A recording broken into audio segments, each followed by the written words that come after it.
Yes, very very good evening to all of you, my dear students. Very very good evening. So हम पढ़ रहे थे secularism, right? In our previous class, we were discussing about secularism, और उसमें I was comparing it with the Western secularism, right? यही last topic था, western secularism की बाहर क्या हुआ था और इंडिया में क्या सेक्युलरिज्म का क्या मतलब है। तो बाहर in western western secularism, the meaning was, secularism meaning was to get free from the religion, कि वो जो डोमिनेंस था, चर्च का जो डोमिनेंस था, उससे वो फ्री होना चाहते थे। राइट, ओके, राइट, क्योंकि जो चर्च का जो डोमिनेंस था दैट वाज सो मच कि चर्च ही कंट्रोल करता था। There was no freedom of an individual, individual की अपनी कोई फ्रीडम नहीं थी। जो चीज करना था वो अकॉर्डिंग टू चर्च होता था। और चर्च में, चर्च के बाद there were some kings also, but kings को भी डोमिनेट करते थे चर्च, और चर्च कहता था कि भाई गॉड का ये फरमान है, आपको ये काम करना है। Right, you can not do anything by your own. Right, is it clear? तो उसके बाद इन सब चीज से परेशान होके वहां के कुछ लोग वो चाहते थे कि हमें फ्रीडम मिले। Right, because there was no freedom, they all have to do what church tells them to do, कि उनको वही करना था जो चर्च बताता था। तो against that phase there is a Protestantism. तो कुछ लोग इकट्ठा हुए और उन्होंने प्रोटेस्ट शुरू करा, और उस चीज को बोलते हैं प्रोटेस्टेंटिज्म। मैं लिखता हूं Protestantism. Okay, so they say that worshipping of a God is not the only way of life, कि भगवान की पूजा करना ही वे ऑफ लाइफ नहीं है। Right, they want to get freedom from religion, religion as in कि day to day जो control है, जो डोमिनेंस है चर्च का, उससे वो फ्रीडम चाहते थे। राइट, तो यहाँ पे प्रोटेस्टेंटिज्म एक तरह से फिलॉसफी थी, जहां पे ये बोला गया that idea was to remove religious control, कि जो रिलीजियस कंट्रोल है इसको रिमूव कर सके। So that was the secularism over there. But in India, secularism is not that to remove the religion. Rather, the secularism is what? That we are one. We are not having only one specific religion. Rather, हम एक हैं। कई सारे religion है but हम सारे एक हैं। Right, is it clear? तो वहां पर थोड़े समय बाद that religious control was thrown out, तो रिलीजियस कंट्रोल हटा दिया गया। Is it clear? Tell me. But India के केस में सिचुएशन वाज डिफरेंट। राइट, क्योंकि in India there was never a religious control. कि आपने सुना है कि धार्मिक कंट्रोल बहुत ज्यादा है, तो ऐसा तो कभी हुआ ही नहीं। India was always a multi religious society. India शुरू से ही क्या एक मल्टी रिलीजियस सोसाइटी थी, जहां पे मुस्लिम, हिंदू, जैन, बुद्ध, सिख, और अगर मैं स्पेसिफिकली बात करूं तो हिंदूज थे, जैनिज्म थे, बुद्धिज्म थे, सिखिज्म थे, उसके बाद इस्लाम आया, उसके बाद क्रिश्चियन आया, उसके बाद पारसी आए। राइट, तो हमारी जो सोसाइटी थी that was a mixture of different और मल्टी रिलीजियस रिलीजन। तो हमारा खुद का एक कभी भी एक वो रिलीजन नहीं है, हमारा क्या है, मिक्सचर है। Is it clear? Tell me. So ये सारे रिलीजन आए हमारे इंडिया में and they started professing their religion. और आज भी अगर आप देखोगे कि अगर मेरा रिलीजन अच्छा है तो मैं आपको बताऊंगा अपने रिलीजन के बारे में। राइट, कुछ बातें बताऊंगा जिससे मैं चाहूंगा कि आप कन्वर्ट हो जाओ। बट मैं वो आउट ऑफ फोर्स कन्वर्शन नहीं कर सकता। अगर मैं आउट ऑफ फोर्स कन्वर्शन कर रहा हूं तो वो क्या हो जाएगा, वो हो जाएगा अनकॉन्स्टिट्यूशनल। अगर मैं आपको बोल रहा हूं कि आप कन्वर्ट हो जाओ हमारे रिलीजन में, आपको हम 1 लाख रुपए महीना की सैलरी देंगे, तो ये बेनिफिट है। अब ऐसा बेनिफिट भी नहीं दे सकते while converting anyone to your religion, be it Hindu, Muslim, Christian. आपने ये सुना होगा कि शायद कुछ क्रिश्चियन लोग कुछ ऐसे लोग कन्वर्ट करवाने के चक्कर में कुछ बेनिफिट देते हैं कि हम आपको 30,000 रुपये महीना देंगे, राइट, कि आप कन्वर्ट हो जाओ, क्रिश्चियन में कन्वर्ट हो जाओ। आपने सुना है कभी? ये गांव वगैरह में होता है, वहां के लोग जाते हैं और पूरे गांव को क्रिश्चियन कन्वर्ट कर देते हैं, राइट, कि हम आपको इतना पैसा देंगे, आप जो है कर लो। अब गरीब आदमी बोल रहे हैं यार मुझे रिलीजन से क्या मतलब, मुझे तो दाल रोटी से मतलब है, पैसा आना चाहिए, यहाँ पे सरकार कुछ कर नहीं रही है तो मैं क्या करूं, राइट। बट वो जो कन्वर्जन है, दैट कन्वर्जन इज अनकॉन्स्टिट्यूशनल। अभी मैं उस पर भी आऊंगा, एक केस लॉ है उसके ऊपर कि कन्वर्जन कैसे होना चाहिए, क्योंकि ये तो हमारा राइट है, ये हमारा फंडामेंटल राइट है कि अगर मैं कोई रिलीजन को प्रैक्टिस करता हूँ तो मैं किसी और को भी कन्वर्ट करवा सकता हूँ, बट वो जो कन्वर्जन होगा वो वॉलेंटरली होना चाहिए, वो क्या नहीं होना चाहिए, फोर्सफुली नहीं हो सकता, वो कोई बेनिफिट देके नहीं हो सकता। ठीक है, इज इट क्लियर? तो एक छोटा सा पॉइंट लिख लो इसमें, डार्क एज वाले के ऊपर लिखवा रहा हूं मैं आपको। In India, in India, since dark age never happened, since dark age never happened, the urge to get governance, the urge to get governance, the urge to get governance and day-to-day life, day-to-day life free from religious control never happened. Free from religious control never happened.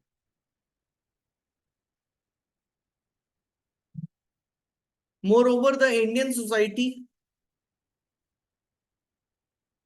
moreover, the Indian society,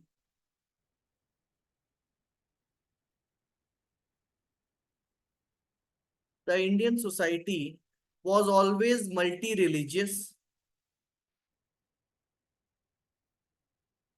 was always multi-religious,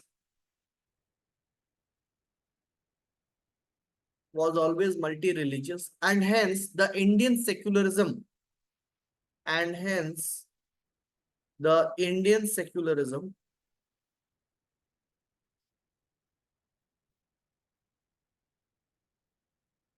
the Indian secularism has to be seen in totally different context, has to be seen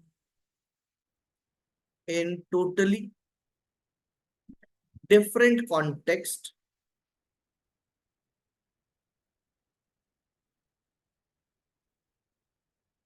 as compared to Western social secularism, as compared to Western secularism. Okay. Next para.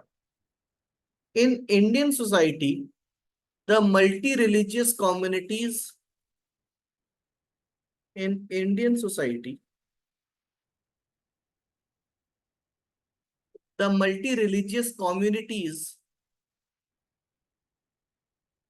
the multi-religious community always lived in harmony,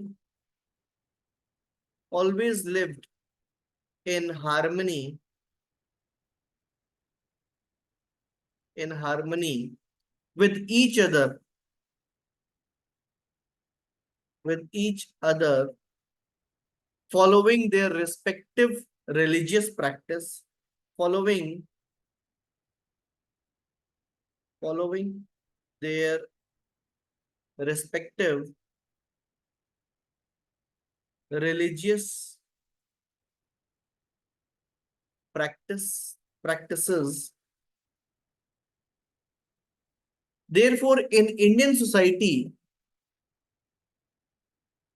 therefore, in Indian society, in Indian society which was multi-religious, which was multi-religious, which was multi-religious, secularism meant harmony and peaceful.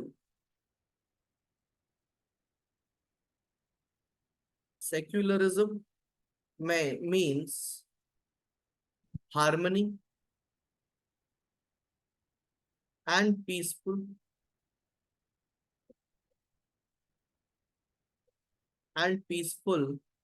coexistence,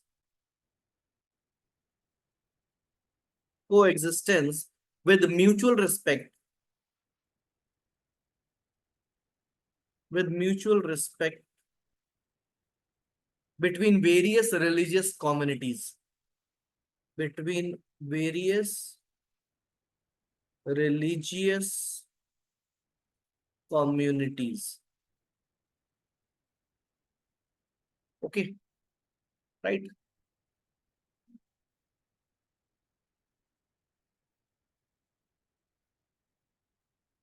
Done writing it.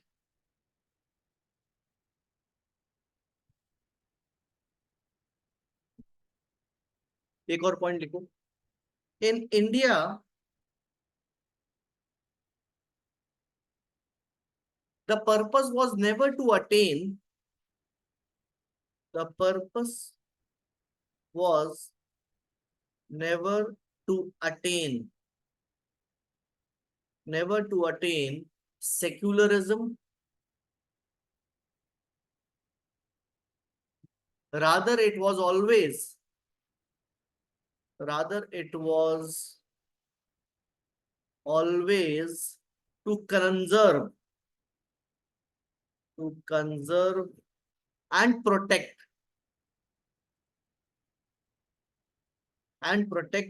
the existing secularism,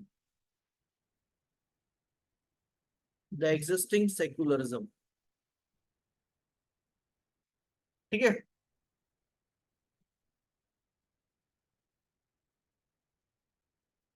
तो ये जो हमारे case में, India के case में, it was never a case of attaining, कि हमें secularism को अचीव नहीं करना. हमारा सेक्युलरिज्म है, सेक्युलर है, हमें बस उसको प्रोटेक्ट करना है, हमें बस उसको मेंटेन करना है, उसे कंजर्व करना है. अब जैसे कि मैं बोलता हूं कि हमारा एक सोसाइटी, एक वेलफेयर सोसाइटी है, तो ये हमारा क्या है, ये एक एम है, एक अचीवमेंट है जो हमें अचीव करना है, that our society should be a welfare society, है ना? Is it clear? तो वो हमारे गोल है, एक ऑब्जेक्टिव है. बट सेक्युलरिज्म हमारा गोल नहीं है. सेक्युलरिज्म हमारे पास ऑलरेडी है, बस हमें उसको प्रिजर्व करना है, मेंटेन करना है, कंजर्व करना है. Is it clear? But there are some people who are having radical thinking, right, which always try to harm the fabric of secularism. है ना ऐसे कुछ लोग हमारे इंडियन सोसाइटी में जो हमेशा ये सेक्युलरिज्म को खराब या तोड़ने की कोशिश करते हैं, राइट? आपने कई बार इंस्टाग्राम पे, न्यूज चैनल पे सुना होगा कि वो लोग कहाँ गए सेक्युलरिज्म वाले, सेक्युलर बोलने वाले लोग कहाँ गए, अब देखो हिंदूज का क्या हो रहा है, अब देखो मुस्लिम्स का क्या हो रहा है. ऐसे लोग भड़काऊ भाषण देते हैं. तो आपको कभी भी ऐसे लोगों की बातों में नहीं आना. Rather use your own brain and see that what is happening, right? Is it clear? So this anti-secularism is not in line with the constitution. So promoting fraternity, अगर हम fraternity को promote करेंगे, this is why, this is the way we can protect the what secularism. कि अगर हम fraternity को promote करेंगे तो secularism को ऐसे हम conserve कर सकते हैं. This is how we can conserve the secularism by promoting fraternity. और ये हम प्रमोट कैसे करेंगे? कोई तरकीब बताओ. गवर्नमेंट को कुछ पॉलिसीज लानी चाहिए, राइट? गवर्नमेंट को कोई कल्चरल एक्टिविटीज करनी चाहिए, multi cultural multi religious activities करे, सेमिनार करे, एडवर्टीजमेंट करे, मूवी बनाए, है ना? और ये सब चीजें होती है ना, आपने देखा होगा, मल्टी कल्चरल एक्टिविटीज होती है, मल्टी रिलीजियस एक्टिविटीज होती है, सेमिनार करता है, राइट। गवर्नमेंट एडवर्टीजमेंट करता है, एजुकेट करता है लोगों को, मूवीज बन, हालांकि गवर्नमेंट तो नहीं बनाती movie, but yes government funded होती है ना। Is it clear? तो गवर्नमेंट फंडेड होती है। Is it clear? Tell me everyone, my dear students. Asifa, Deepanshi, Gulfisha, Ishani, Natisha, Saloni, Shaili, Priya, Tripti, Umed. Okay, very good, clear है, ठीक है। अब जब हम एजुकेट करते हैं, राइट, तो हमें एजुकेट किसको करना है? जो थोड़ा बैकवर्ड है, क्योंकि जो फॉरवर्ड है उसको तो मालूम है सारी चीजें, बट हमें बैकवर्ड वाले लोगों को एजुकेट करना है, right. Backward not because of their social status, rather they intellectual capability से भी, राइट। सामाजिक बैकवर्ड है तो उसको करो, बट कभी कभार कोई सामाजिक बैकवर्ड है, दैट डज नॉट मीन कि वो एक ये इंटेलेक्चुअली भी बैकवर्ड हो सकता है, क्या पता उसकी सोच फॉरवर्ड हो, right. Is it clear? So the state shall give benefit to the particular religion if it is socially backward. जैसे कि अगर मैं बोलूं कि अलीगढ़ में मुस्लिम्स की कम्युनिटी थी, है, बट वहां पर क्या था कि वो थोड़े सोशली बैकवर्ड थे, तो उन्होंने एक अपना अलीगढ़ मुस्लिम यूनिवर्सिटी बनाया। क्यों बनाया? ताकि अपने जो कम्युनिटी के जो लोग थे उनको हम पढ़ा सके सब्सिडाइज्ड रेट पे, और शायद पैसे ना भी लें, right. So that is the benefit that the government is also giving, right? Is it clear? So it is the constitutional duty of a state for upliftment of a underprivileged people who are belonging from so and so religion. कि अगर under privilege कोई religion है, अगर मैं आज की बात करूं तो जैन, हालांकि हिंदू है, बट जैन भी एक हिंदू का एक पार्ट है, राइट। ओके, तो Jain is what? Jain is very forward in case of education. Education wise की अगर हम बात करें तो हमारे इंडिया में Jain community is very very forward in case of education.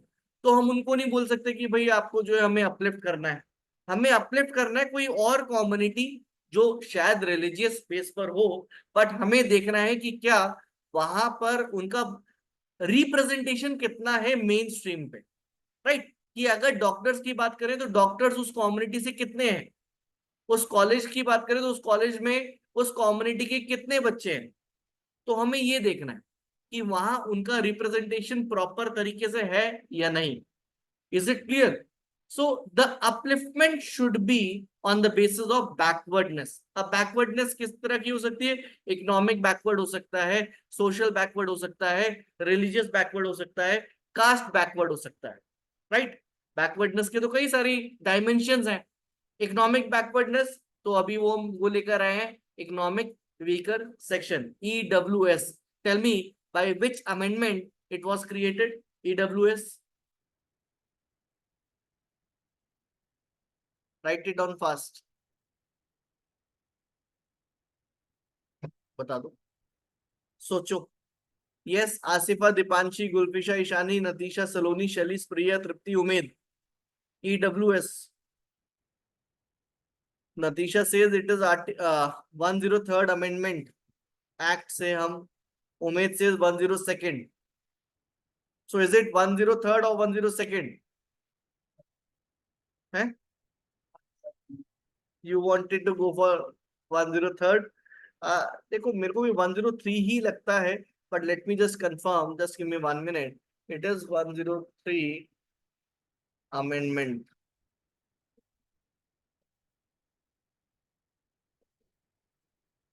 Yes, it is 103rd only, economical weaker section, right? और बेटा जो आप कह रहे हो that is national commission for backward classes, NCBCC, right? Umed, तो it is 103rd amendment act जिससे हम EWS लेकर आए थे, ठीक है। सो इसको याद रखिएगा, इसकी अगर डेट आपको जाननी है, so that is 11 August 2018, 2018 11 August. Okay, EWS।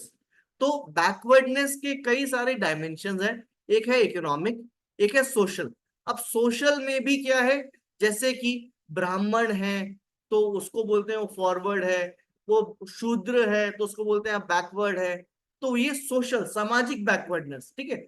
Religious, अब रिलीजियस में आपके हिंदूज हैं, मुस्लिम्स हैं, सिख हैं, बौद्ध है, राइट। हालांकि ये बौद्ध सिख जैन ये सब हिंदूज में आता है, बट स्टिल उसमें भी क्या है, अंदर अंदर उसमें अलग अलग कम्युनिटीज हैं, राइट। तो उसमें भी देखा जाता है कि कौन बैकवर्ड है। अब उसमें कास्ट भी आ जाता है। Right? Is it clear? So it is the government policy that these backwardness should be eliminated, कि उनको हम uplift करें. So government shall give the upliftment to all the sections of the society, be it economic backward, be it social backward, be it religious backward, or be it a caste backward. Is it clear? Tell me. तो ये हम educate करके भी कर सकते हैं कि जब तक सबको एजुकेशन मिलेगी तब तक जो है आपकी ये रिजर्वेशन वाला, अभी मैं रिजर्वेशन पे भी आऊंगा। देखो मेन चीज क्या है कि अगर मुझे नॉलेज ही नहीं है तो शायद मैं आगे मेन स्ट्रीम में compete कर ही नहीं पाऊंगा। और जब मैं मेन स्ट्रीम में compete नहीं कर पाऊंगा तो मैं मेन स्ट्रीम से हटता चला जाऊंगा और पिछड़ा होता चला जाऊंगा, राइट। तो उसकी वजह से मैं अपनी राइट टू लाइफ जो है, डिग्निफाइड लाइफ की तरह मैं यू जी नहीं पाऊंगा, क्योंकि हर कोई मुझे नीचली नजर से देखेगा। Every one will look down upon me, right, and I will not be living my life with the dignified life. So therefore it is the duty of the government, and how the government will do, by educating people, कि पंचायत करेगी वहां पे लोगों को educate करेगी कि भाई ऐसे लोगों के साथ आपको दुर्व्यवहार नहीं करना है, उनको अपलिफ्ट करना है, ये आपकी एक ड्यूटी है कि आप उनको सिखाएं। Is it clear? अब एक और तरीका है सिंबॉलिज्म, सिंबॉलिक तरीके से भी। अब सिंबॉलिक तरीके से आपने देखा होगा कि कई बार हमारे नरेंद्र मोदी जी प्रधानमंत्री कि पंजाब जाते हैं तो क्या पहन लेते हो, पग पहन लेते हैं, राइट। कभी आ, उधर जाते हैं मुस्लिम एरिया में जाते हैं तो कुर्ता पजामा पहन लेंगे और कुछ वो भी पहन लेंगे, राइट। ओके, बट ये एक तरह से सिंबॉलिक जेस्चर है। तो ये भी कॉन्स्टिट्यूशनल बॉडी, ये जो प्रधानमंत्री जी हैं हमारे, he is holding a constitution position, right. तो he is acting as a influencer. तो ये उनकी ड्यूटी है कि जहां वो जा रहे हैं वो उनके तरह रहे ताकि लोग उनको फॉलो करें। तो ये भी एक रीजन है, आपने देखा होगा कि प्रधानमंत्री जिस स्टेट में जाते हैं ये वो वैसे ही अटायर पहन लेते हैं, ताकि इससे हम क्या करें, इससे हम एक दूसरे के रिलीजन को रिस्पेक्ट करें, कि हमारा प्रधानमंत्री उसका रिस्पेक्ट कर रहा है तो हमें भी रिस्पेक्ट करना चाहिए। तो they are acting as a influencer, तो ये सिंबॉलिक तरीके से है, right. Is it clear? But आपको वहां ये नहीं बोला जा रहा कि आप वहां पे नमाज पढ़ें, आपको ये नहीं बोला जा रहा कि आप वहां पर उनकी रिलीजियस रिचुअल आप करें, राइट। अगर जैसे मैं हूं, राइट, मैं आपको हिंदूज के बारे में बताता हूँ, मैं आपको मुस्लिम्स के बारे में बताता हूँ, तो इसका मतलब ये थोड़ी कि मैं सिर्फ हिंदू ही हूँ, राइट।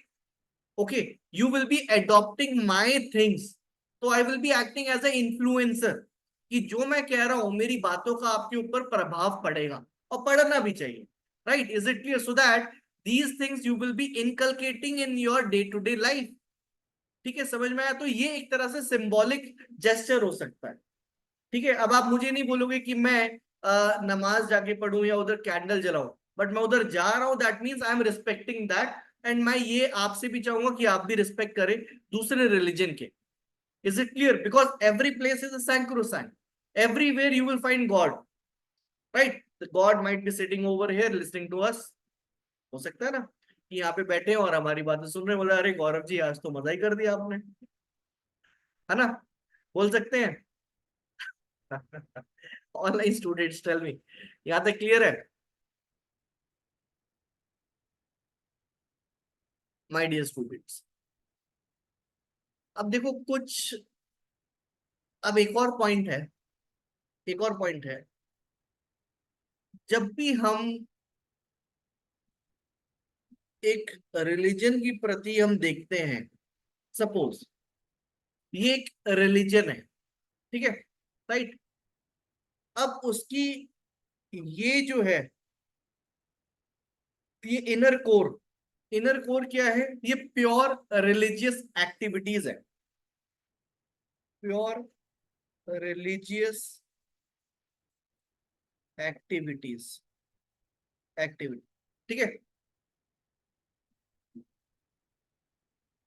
अब ये जो सेकंड सर्कल है, ये सेकंड सर्कल कौन सा है, these are the activities which are associated with religion, activities which are associated with religion,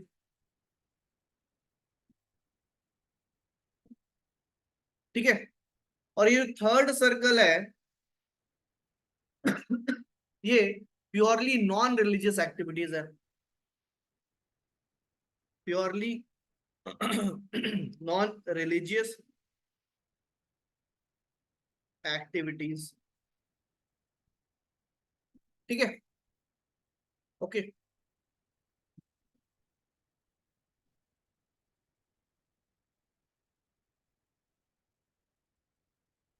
अब देखो, अब मैं आपको कुछ नॉन रिलीजियस एक्टिविटीज के बारे में डिक्टेट करवाता हूँ, कुछ पॉइंट्स, ठीक है, राइट। ये जो नॉन रिलीजियस एक्टिविटीज हैं, इसको हम बेसिकली सेक्युलर एक्टिविटीज भी बोलते हैं, ठीक है, राइट। इसका मैं आपको एग्जांपल्स दिखवाता हूँ। That is land of temple, कि कहाँ पर होना चाहिए, ठीक है, कि किस जमीन पे बनना चाहिए, वो तो सरकार अलॉट करेगी, या वहीं पर ऑलरेडी एक मंदिर है पहले से ही, राइट, तो सरकार ने वो जगह उस मंदिर के नाम पे दे दिया, राइट, लैंड ऑफ टेम्पल। दूसरा, पेइंग ऑफ टैक्स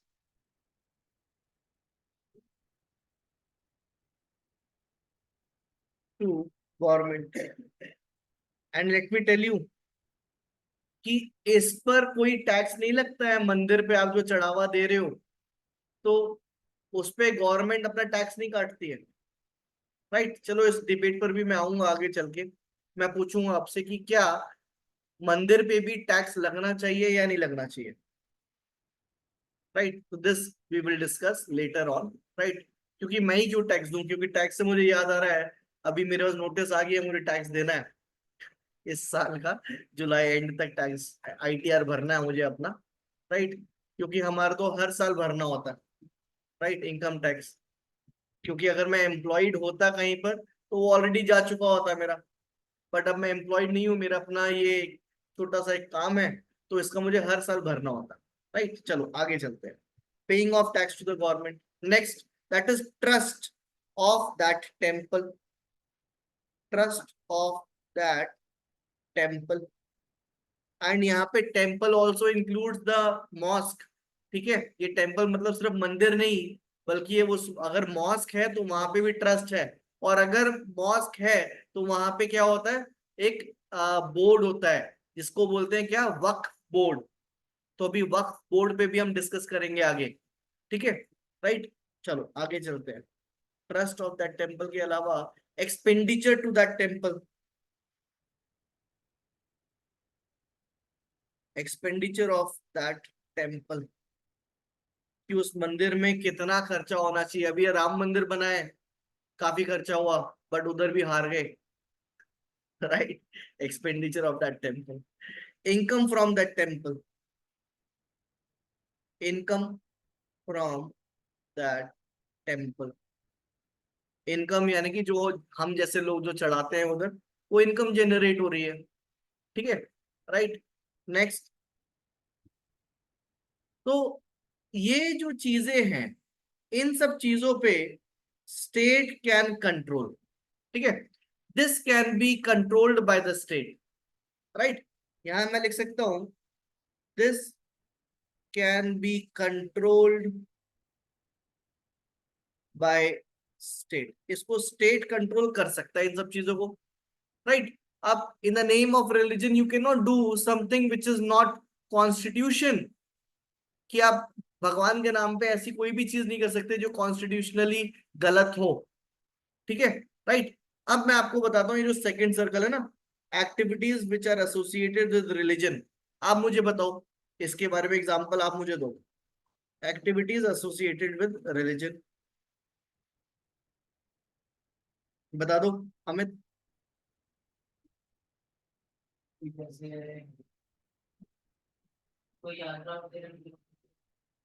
ठीक है, कि यात्रा निकाल रहे हो, ठीक है, एंड कावड़, कावड़ यात्रा रिलेट्स टू हिंदू रिलीजन, ठीक है।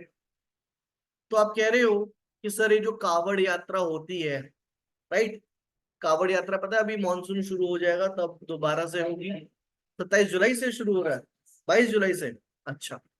हाँ तो फिर रास्ते फिर से क्लोज होंगे, है ना, कोई बात। बट मेरे को लगता है आस्था वाले लोग बहुत कम जाते हैं, है ना। आप जाते हो कावड़ के लिए? अरे वेरी गुड, कितनी बार गए हो? साइकिल से जाते हो? इस बार भी जाओगे? अच्छा, चलो ठीक है, गुड, गुड जॉब। चलो आगे चलते हैं। मैं कह रहा था कि ये जो आप कावड़ यात्रा की बात कर रहे हो, this is also associated with the religion, but ये एक तरह का प्रैक्टिस है, राइट, ओके, ये एक तरह का प्रैक्टिस है, ये मैं कहूंगा ये प्योरली प्रैक्टिस है, ये एक्टिविटीज नहीं है। एक्टिविटीज में आ जाएगा कि जो आपने लाउड स्पीकर चलाया, समझ में आया, कि जैसे कि आपने loud speaker in temple and mosque, right, जैसे कि मंदिर में अगर कीर्तन हो रहा है तो जरूरी थोड़ी है आप लाउड स्पीकर में आप सबको सुनाओगे, राइट। तो that is activities associated with religion. अब मस्जिद में अजान हो रहा है, राइट, अब कुछ स्पेसिफिक टाइम है, अब उस टाइम पे अजान होता है तो लाउड स्पीकर पे बजाते हैं, बट ये भी तो एक्टिविटी है which can be controlled, right, is it clear. तो यहां पर जैसे लाउड स्पीकर हो गया टेम्पल या मॉस्क में, राइट, अब जैसे कि आप भंडारा कर रहे हो, ठीक है, भंडारा कर रहे हो, वो भी तो एक्टिविटी एसोसिएटेड विद रिलीजन है, इज इट क्लियर।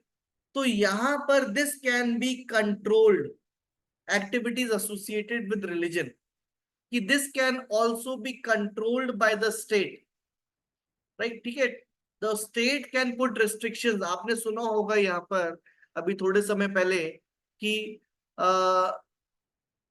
कोविड के दौरान अजान पर उन्होंने क्या लगा दिया था, कोर्ट ने बैन कर दिया था कि आप लाउड स्पीकर यूज नहीं कर सकते, तो बहुत यूएन क्राई हुआ, तो फिर इन्होंने बैन मंदिर पे भी करा कि भाई आप लाउड स्पीकर पे नहीं कर सकते, क्यों, क्योंकि लोग परेशान होते हैं, रात को आप नहीं चला सकते, ठीक है, इज इट क्लियर। ये जो माता का जागरण आप कर रहे हो it is good, but at the same time others people are also living, other people are also might be having their exams, right, so your religious activities are curtailing their fundamental rights, समझ में आया।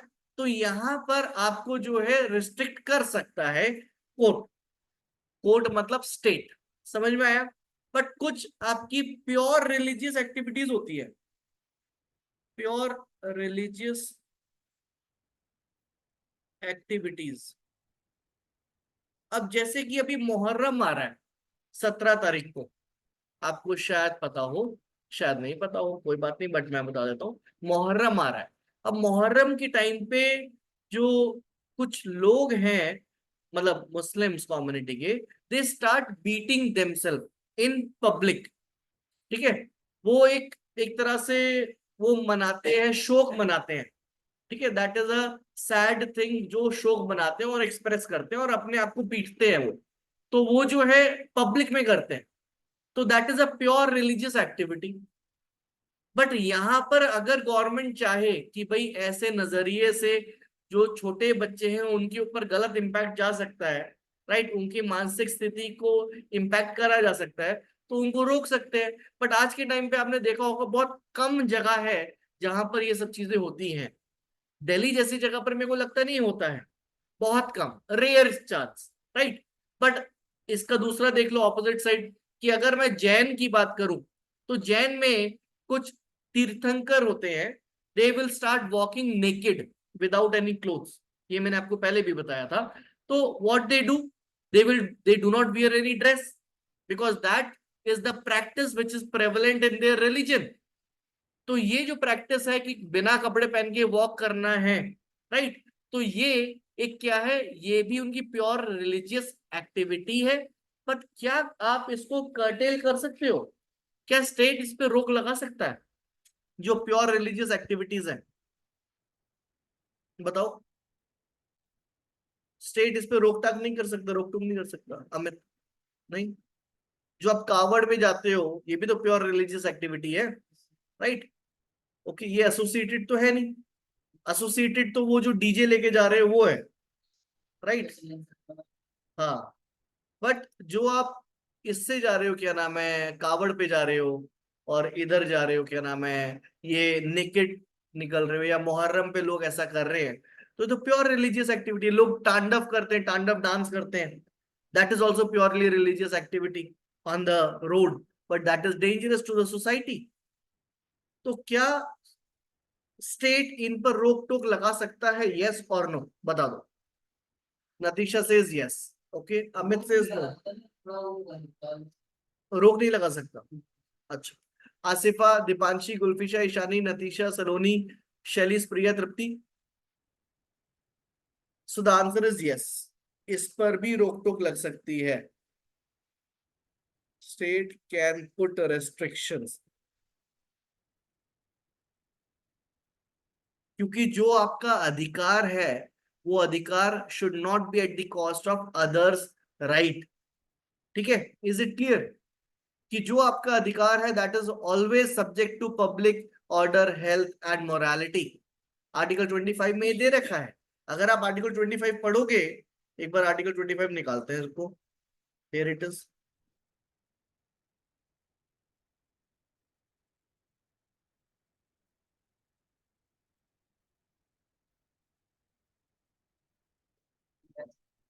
यहाँ लिखा है subject to public order, morality and health and to the other provisions of this part, all persons are equally entitled to the freedom of conscience and the right freely to profess, practice and propagate a religion। तो but यहाँ लिखा हुआ है ना subject to public order, morality and health. सारे लोगों के पास right है कि वो अपने रिलीजन को प्रैक्टिस कर सकते हैं, प्रोफेस कर सकते हैं, प्रोपोगेट कर सकते हैं, but that is subject to order, morality and health. समझ में आया? तो on the ground of health the people or the government can stop people harming themselves in the case of Muharram. Muharram में गवर्नमेंट आपको रोक सकती है कि आप इन केस ऑफ हेल्थ, क्या पता एक ऐसा वायरस हवा में है जिससे आपकी बॉडी में अगर कट लग जाए तो आपको वो वायरस लग जाएगा और आप वो फैल जाएगा, राइट? ओके, तो उसमें आपको रोक सकता है। Is it clear? अब जैन्स को रोका जा सकता है कि भाई आप ऐसी प्रैक्टिस मत करो क्योंकि सोसाइटी में बुरा प्रभाव पड़ रहा है, right? Is it clear? But यहां पर the government will not be interfering that much. Government will not be interfering that much, but at the same time if the government feels that this thing is impacting the society at large, कि जहां पर government को लगता है कि ये जो कर रहे हैं प्रैक्टिसेस जो हो रही है, ये प्रैक्टिसेस सोसाइटी पे बहुत ज्यादा इंपैक्ट कर रहा है, तो उसको रोका जा सकता है। बट यहाँ पे मिनिमम रिस्ट्रिक्शन लगा सकता है कोर्ट, स्टेट।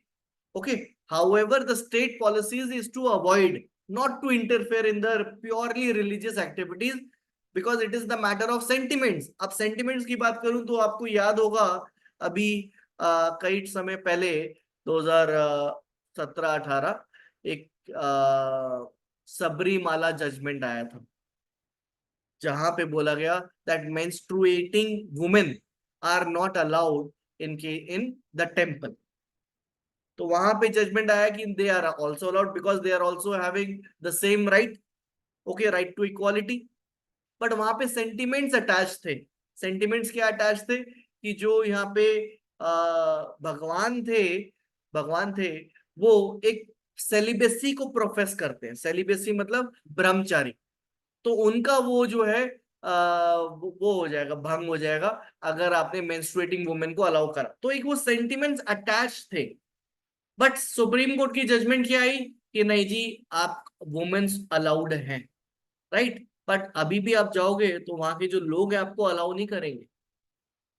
क्यों? क्योंकि जो लॉ बनाया है वो सोसाइटी से तो बनाया, सोसाइटी को देखते हुए बनाया है ना। Is it clear? और वहां पे ये क्वेश्चन पूछते हैं that who has given the dissenting judgement. So justice Indu Malhotra has given a dissenting opinion and she said that the menstruating woman shall not be allowed. Why? Because it is based upon the customs, the religious customs, practices which is prevalent. तब ऐसी एक case आया, Bhurinath versus state of Jammu and Kashmir. आपने सुना होगा, ये मैंने CPC में पढ़ाया था।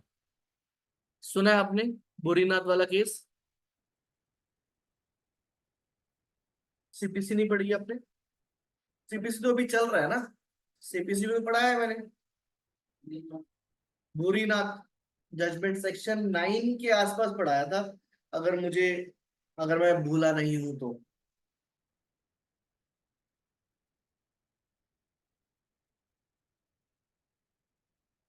याद आ रहा है आपको?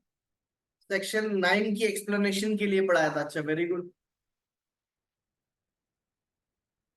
तो मैंने बताया था वहां पर कि who can be the chief priest, कि मुख्य पुजारी कौन होगा मठ के। याद आया?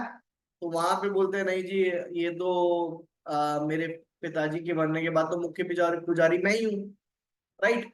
तो वहां पे फिर ये जम्मू एंड कश्मीर में क्या नाम है, वैष्णो देवी माँ का श्राइन बोर्ड बनाया गया, राइट। वैष्णो देवी मंदिर का श्राइन बोर्ड बनाया गया जिसको गवर्नमेंट कंट्रोल करती है, और गवर्नमेंट बताती है कि कौन मुख्य पुजारी होगा। Is it clear? Tell me. तो ये भी अभी हम डिस्कस करेंगे, राइट। तो यहां तक क्लियर है सबको, my dear students?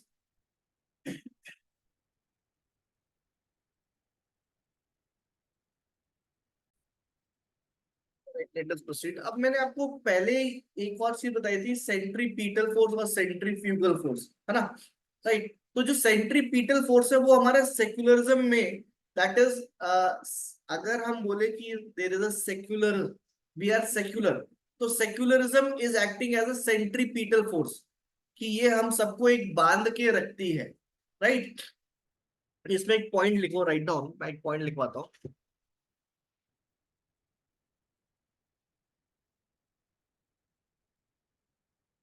Secularism is a way,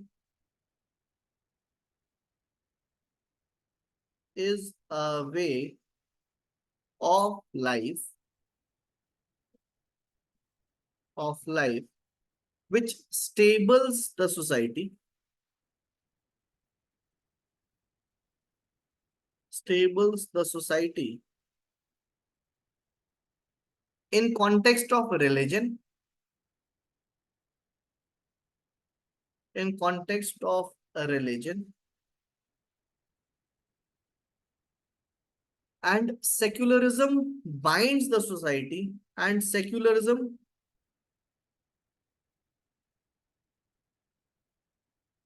binds the society together. Secularism plays the role of binding factor. Secularism the role plays the role of binding factor.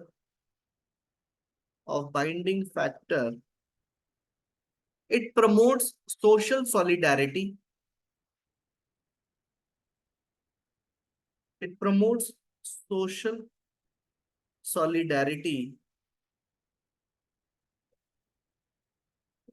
and it acts as a centripetal force.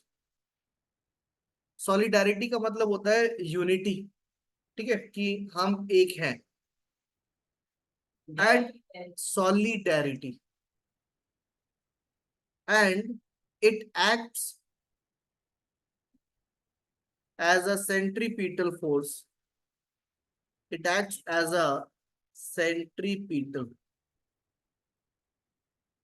force to bind the society.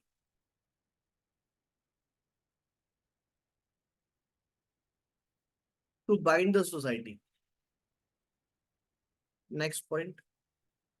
Secularism makes the society living. Secularism makes the society living normal, living normal and comfortable.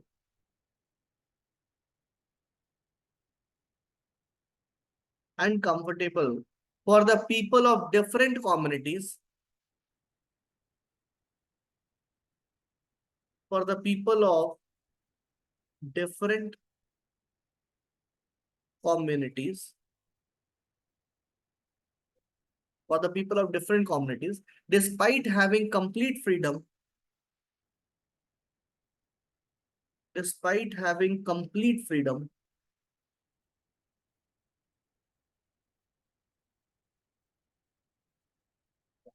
to follow their respective religion, to follow their respective religion, to follow their respective religion, these individuals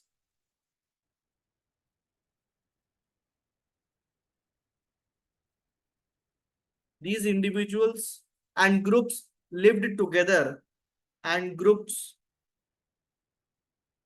lived together lived together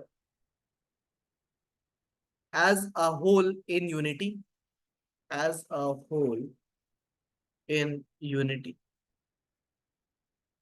with each other without any mutual divide, with each other without any mutual divide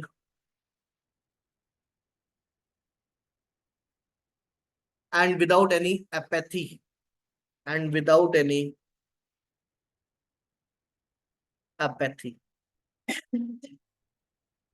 apathy का मतलब होता है hatred basically, कि हमारे बीच में कोई भी नफरत नहीं है।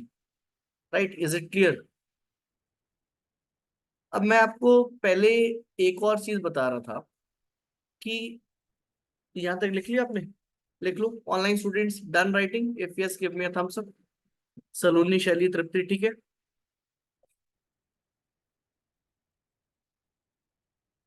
What about others? आसिफा, ठीक है। अब मैं आपको बता रहा था कि इंडियन सेक्युलरिज्म जो है वो कभी कभार कंपेयर करा जाता है दीने इलाही, दीने इलाही बाय अकबर। राइट, अकबर ने दीने इलाही स्टार्ट करा था। अब दीने इलाही क्या होता है, सुना है आपने? कभी नहीं सुना? दीन ए इलाही, मैं लिखता हूं, दीन ए इलाही।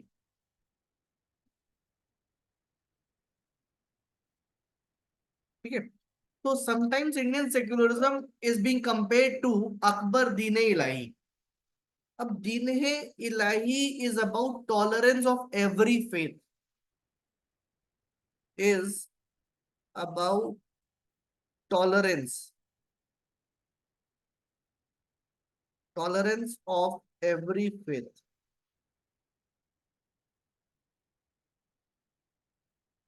और वहां पर कोई भी सिंगल रिलीजन मोनोपोली नहीं कर सकता। ठीक है, right. So this was an Akbar's welcome step. तो ये अकबर का एक वेलकम स्टेप था। यहाँ अकबर ने बोला भाई Dine Ilahi, that means that they shall be tolerance of every faith, और कोई भी एक रिलीजन मोनोपोली क्रिएट नहीं करेगा, क्योंकि मोनोपोली हो जाएगी तो फिर दूसरे रिलीजन के जो लोग हैं वो अपने आप को आउटकास्ट मानेंगे और अपने आप को दबाव महसूस करेंगे। तो वहां पे भी इक्वालिटी की बात करी अकबर ने। तो कभी कभार जो हमारा सेक्युलरिज्म है वो दीन इलाही के साथ कंपेयर करा जाता है। बट अगर हम इंडियन सेक्युलरिज्म की बात करें तो Indian secularism is much mature than Din Ilahi, क्योंकि दीन इलाही में बोला गया टॉलरेंस ऑफ एवरी फेथ, कि आप टॉलरेट करो। बट इंडियन सेक्युलरिज्म में क्या है कि टॉलरेट नहीं, आप रिस्पेक्ट करो, हम एक हैं। समझ में आया? राइट। तो यहां पर Indian secularism was one step further than Din Ilahi. समझ में आया? टॉलरेंस, टॉलरेंस का मतलब कि ठीक है वो भी है हम भी हैं, बट वहां पे दीन इलाही में ये बोला गया कि कोई भी एक रिलीजन का मोनोपोली नहीं होनी चाहिए। बट हमारे यहाँ पे बोला सेक्युलरिज्म इंडिया में कि हम आपकी रिस्पेक्ट करेंगे, राइट, और हम सब एक हैं। तो ये जो इंडियन सेक्युलरिज्म का जो कॉन्सेप्ट है that is more mature than Dine Ilahi. But Dine Ilahi was at very early stage, बहुत सब पहले की बात, और वो भी मुगल थे वो। और मुगल की ये फास्ट फॉरवर्ड सोच कि हमें दूसरे रिलीजन के लोगों को भी रिस्पेक्ट करना चाहिए, हमें ये नहीं देखना कि किसी की एक रिलीजन की मोनोपोली हो, right. so that was a very welcome thing by Mughal emperor Akbar. Online student यहां तक क्लियर है? शैली ठीक है? अब हमें देखना है सेक्युलराइजेशन। अभी हमने सेक्युलरिज्म पढ़ा, अब हमें देखना है सेक्युलराइजेशन। सेक्युलराइजेशन का मतलब क्या है?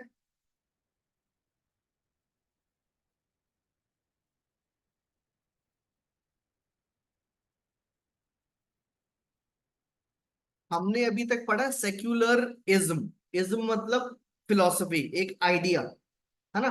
अब सेक्युलराइजेशन की बात कर रहे हैं। सेक्युलराइजेशन का क्या मतलब होता है?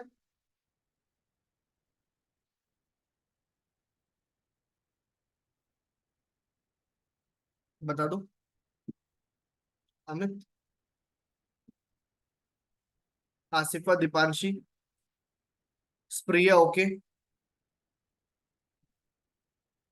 शैली, सलोनी, नतीशा, ईशानी, गुलफिशा, दीपांशी, आसिफा।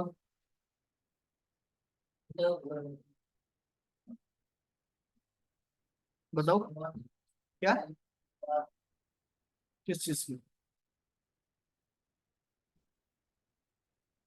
सेक्युलराइजेशन का मतलब होता है कि हम सेक्युलराइज कर रहे हैं। समझ में आया? कि it is a process to secularize, it is a process to secularize, कि हम उसको सेक्युलराइज कर रहे हैं। ठीक है। अब सेक्युलराइज कैसे करेंगे मैं ये भी बताता हूं। डायमेंशंस ऑफ,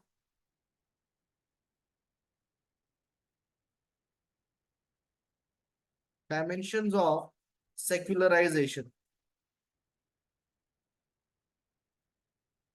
ठीक है। पहला, that there shall be non interference of one religion into another religion. ये सबसे मेन चीज है। ठीक है।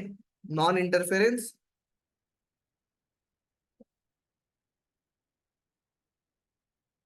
Non interference of one religion into another. ठीक है, राइट। दूसरा, that is control of state, कि स्टेट का, स्टेट के पास कंट्रोल हो, right, control of state, control of state upon religious activities and secular activities, upon religious activities and secular activities। Secular activities which is not connected with the religion thing. जैसे आपने देखा होगा किसी भी मंदिर के बाहर बहुत सी मार्केट लग जाती है, कि वहां पे वो क्या बेच रहे हैं, फूल बेच रहे हैं, प्रसाद बेच रहे हैं, राइट, ओके, चुन्नी बेच रहे हैं। तो वो सेक्युलर एक्टिविटीज है उसके ऊपर भी कोर्ट कोर्ट बोल रहा हूँ, स्टेट का कंट्रोल होना चाहिए। अदरवाइज तो वहां सारे लोग बेचने लग जाएंगे चीजें, राइट। और वहां पे फिर केओस हो जाएगा, केओस होगा तो हम जैसे लोग ढंग से शायद मंदिर ना जा पाए, right. Okay, so there shall be a control of state upon religious activities as well as secular activities. Another thing is very, very important. This is very, very important. That is promoting religious fraternity. Promoting religious fraternity. Right? So it is here where the state will play a proactive role. Right? It is here where the proactive role of state comes into picture. Proactive role of state. Okay, right. So these there are some religious activities which are essential, but at the same time, if they are opposed to public policies or public health order or morality, then that religious activities can be curtailed. कि उस अगर वो religious activity जो purely religious activity है तो उसके ऊपर भी रोक लगाया जा सकता है if it is a violative of public order health and morality, या फिर कोई और फंडामेंटल राइट किसी का वायलेट हो रहा हो। ठीक है, तो क्वेश्चन उठता है, can state restrict these practices? Question उठता है, can state restrict religious practices?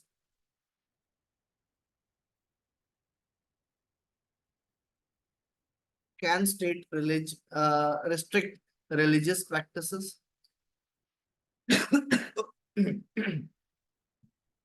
इसमें लिखो, right it down. The state can interfere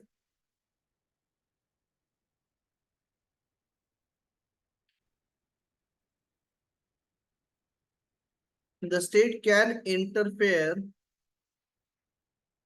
in the matters of pure religious rituals, in the matters of pure religious rituals, also on the ground that on the ground that it is violative, it is violative of public order, comma, health or morality, or other provisions, or other provisions of uh, or other provisions of fundamental right. State can therefore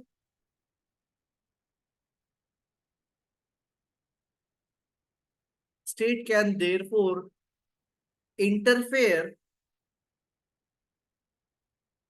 in pure religious rituals,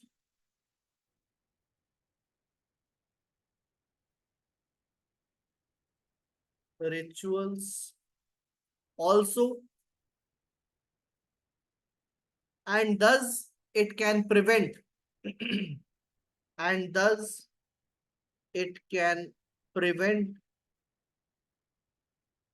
some such religious rituals, some such religious rituals which are violative,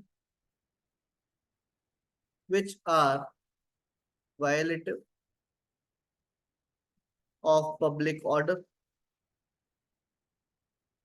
comma, health, morality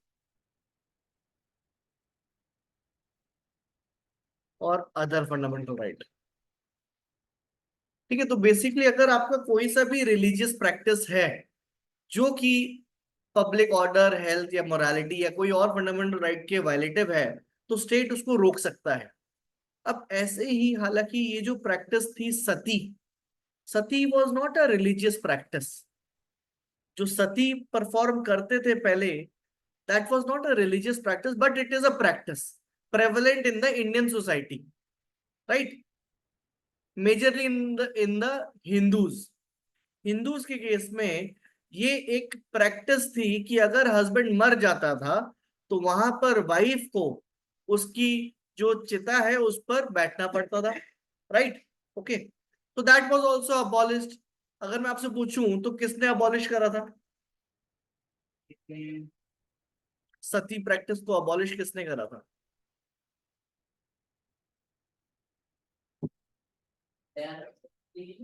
नतीशा absolutely correct. Just a minute, ये लग क्यों नहीं रहा? Okay, अब लग गया। Yes, Shelly absolutely correct, Saloni absolutely correct. So that was,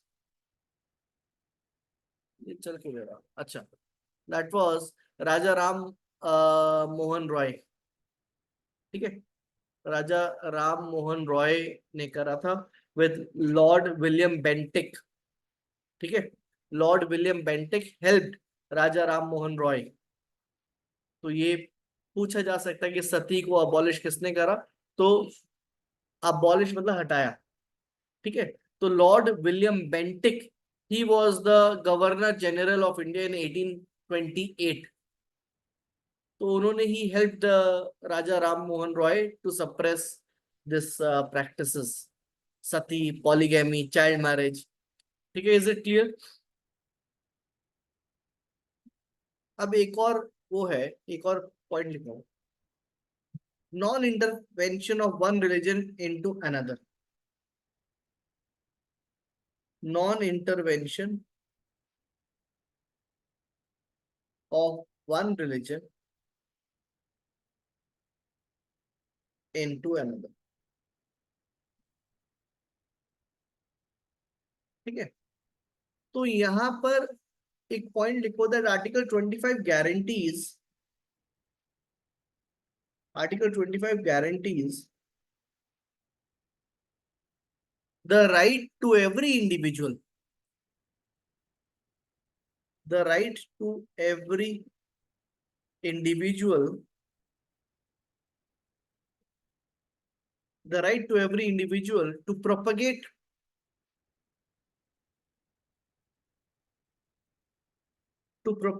one's religion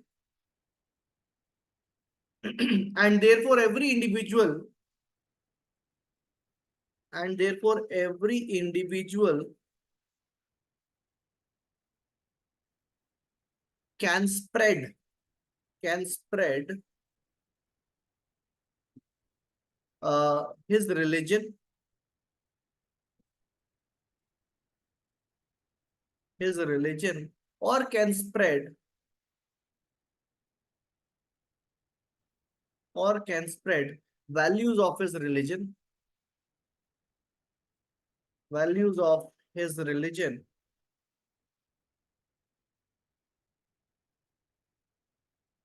so as to expand his religion, so as to expand his religion. This includes, this includes the right to make, the right to make others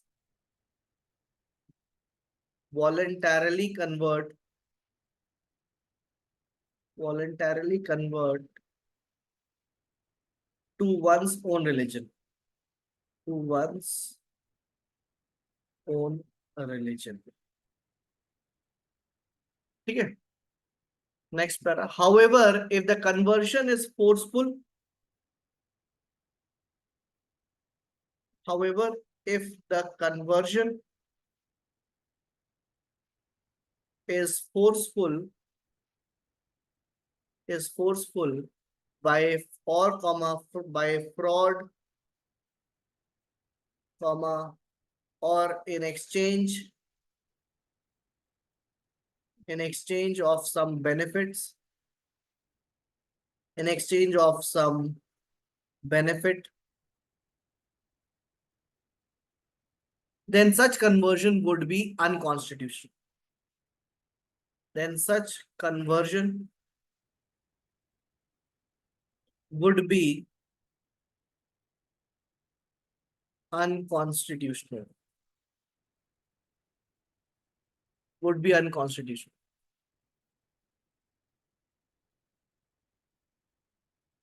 तो ये इसके ऊपर एक judgement था forceful conversion के ऊपर। मैं लिखता हूं, ये लिख लो, फिर मैं आपको लिखवाता हूँ।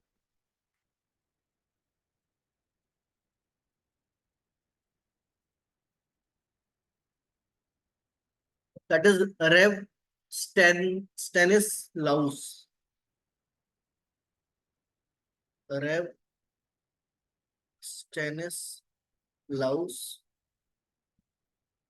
versus State of MP, Madhya Pradesh, 1977, Supreme Court, 5 judges bench.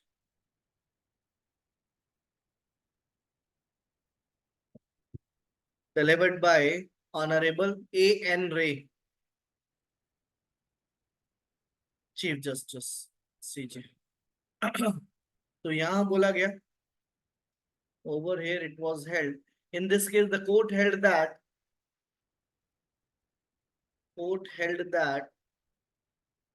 there shall be no forceful conversion. There shall be no forceful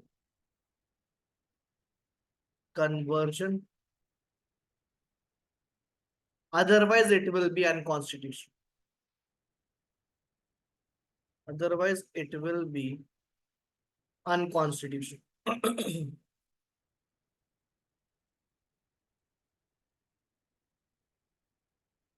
Okay.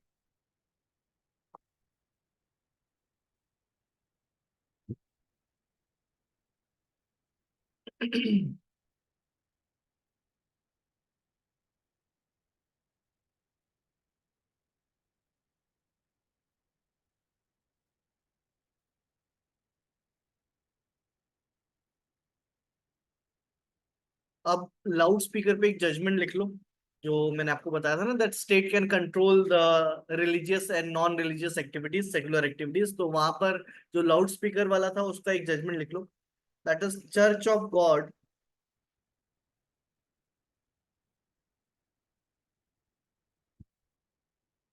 Bracket में लिखना Full Gospel in India versus KKR Majestic colony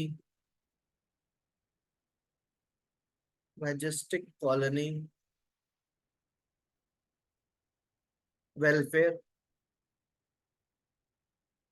association 2000 Supreme Court. Okay. So here the court held that there shall be a ban on loudspeaker. ASSN Association, Welfare Association. ठीक है। तो this case law is related to loud speaker. तो यहाँ पे church में loud speaker लगाया हुआ था, तो बोला गया है भाई ये जो लाउड स्पीकर है इसको आप जो है बैन करें, इट इज नॉट अलाउड। ठीक है। अब लॉकडाउन में भी ऐसी अजान पर बैन लगाया गया, तो ऐसे फिर जो मंदिर में जो वो होता है, कीर्तन होता है, उसके ऊपर भी बैन लगाया गया कि आप इस दौरान इस टाइम पर नहीं बजा सकते। Right, it is clear, because it is not essential to play a loud speaker while azaan is going on or while the kirtan is going on. जरूरी थोड़ी है। ठीक है, आप अपनी वैल्यूज बता रहे हो, कीर्तन में आप लोगों को वैल्यू बता रहे हो, माता के जगराता में आप लोगों को वैल्यू बता रहे हो, अजान में आप बता रहे हो, बट वो जरूरी नहीं है, कंपल्शन नहीं है। आपका रिलीजन आपको कंपल्सरी नहीं बोलता। कंपल्सरी क्या है कि आप पूजा कर सकते हो, राइट, वो आपका रिलीजन आपको बोलता है कि आपको 5 टाइम की नमाज पढ़नी है, आप 5 टाइम का नमाज पढ़ो। राइट, हमें बोलते हैं हिंदूज को कि आपको पूजा करनी है, आप पूजा करो। बट वो तो हमारे ऊपर है ना कि हमें कितनी आस्था है, right? Is it clear? Tell me my dear students. अब ऐसी भूरीनाथ का जजमेंट है, that is भूरीनाथ versus state of Jammu and Kashmir. भूरीनाथ versus state of Jammu and Kashmir, 1997 supreme court. Okay, that was to जजेस बेंच।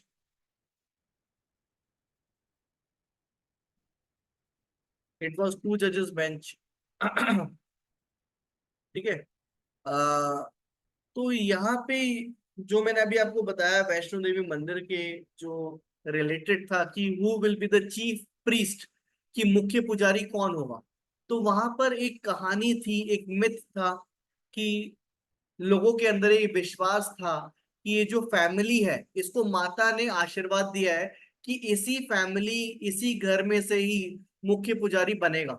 क्योंकि किसी के सपने में आया, माता आई और उन्होंने बोला कि भाई तुम ही हमारी पूजा करोगे, तो तुम ही बनोगे। तो तुम्हारे बाद तुम्हारा बेटा, उसके बाद उसका बेटा, उसके बाद उसका बेटा। तो ऐसे ही चलता रहा था, कई सालों तक चला। तो इनके पास कई सारा पैसा आ गया। मैं तो, माता वैष्णो देवी मंदिर बहुत कश्मीर जम्मू में है, कटरा में, और बहुत सारे लोग जाते हैं उधर, right? I my self have gone many many A times. शायद अभी जाऊंगा, बट लेट्स सी कब जाते हैं। तो वहां पर जो चीफ प्रीस्ट था, उनके ऊपर एलिगेशन था कि भाई ये पैसे का मिस अप्रोप्रिएट करते हैं। ये पैसों का क्या करते हैं, दिल्ली में इन्होंने प्रॉपर्टियां खरीद ली, गाड़ियां खरीद ली, मिस अप्रोप्रिएट करने लगे फंड्स का कुछ पता नहीं चलता था। तो फिर गवर्नमेंट ने इसको एक्वायर करा और गवर्नमेंट ने बोला कि ये जो आप क्या नाम है प्रैक्टिसेस हैं, ये गलत है। और ऐसा ये जो आप बोल रहे हो माता का आशीर्वाद आया कि आप ही कर सकते हो, ये एक मिथ है, ये एक अफवाह है, ऐसा कोई रियलिटी नहीं है। तो मुख्य पुजारी कौन होगा ये गवर्नमेंट डिसाइड कर सकता है, राइट? पूजा कौन करेगा गवर्नमेंट डिसाइड करेगा, पूजा कैसे होगी वो गवर्नमेंट डिसाइड नहीं करेगा, वो रिलीजन है। समझ में आया? Who will perform that the government can decide, how it has to be perform that religion will tell. कि कैसे परफॉर्म होगा वो रिलीजन बताएगा। कौन परफॉर्म करेगा ये गवर्नमेंट डिसाइड कर सकता है in the interest of people at large. समझ में आया? तो यहाँ पे उन्होंने बोला नहीं जी, हमारी तो ये हेरिडिटरी है, हमें ही आशीर्वाद मिला है, हम ही करेंगे। This was challenged. तो ये मैं आपको कल दोबारा से बताऊंगा, इसके ऊपर कुछ लिखवाऊंगा भी मैं। उसके बाद फिर एक और केस लॉ है, फिर आगे चल के मैं यहाँ पे आपको एनसीईआरटी में ले जाऊंगा कि एनसीईआरटी में कुछ हिंदूज के चैप्टर्स डाले गए बच्चों की क्लास में, और उसमें वो चैलेंज हुआ कि भाई आप ये हिंदू का क्यों पढ़ा रहे हो। रामायण चैलेंज कर दिया गया कि आप रामायण क्यों पढ़ा रहे हो, हम तो मुस्लिम है, हमें कोई मतलब नहीं है रामायण से। आप एबीसीडी पढ़ाओ, आप मैथमेटिक्स पढ़ाओ, आप साइंस पढ़ाओ, आप रामायण क्यों पढ़ा रहे हो, राइट? तो दैट वाज चैलेंज्ड। तो ये भी मैं आपको कल डिस्कस करूंगा। तो कल की क्लास मतलब as in Monday, next class will be very important class. ठीक है, उसमें अब आपको कुछ केस लॉज मिलेंगे जो कि आपके एग्जाम में पूछे जा सकते हैं और पूछे भी गए। तो यहाँ तक क्लियर है एवरीवन? आसिफा, दीपांशी, गुलफिशा, ईशानी, नतीशा, सलोनी, शलीस, प्रिया, तृप्ति, क्लियर है? तृप्ति ठीक है, आसिफा ठीक है, शैली ठीक है, अमित, गुलफिशा ठीक है, सलोनी ठीक है, शैली ठीक है, ईशानी ठीक है, नतीशा, I believe that it is clear to everyone. Okay, so I'm closing this recording. We shall meet on Monday. Thank you everyone. God bless you.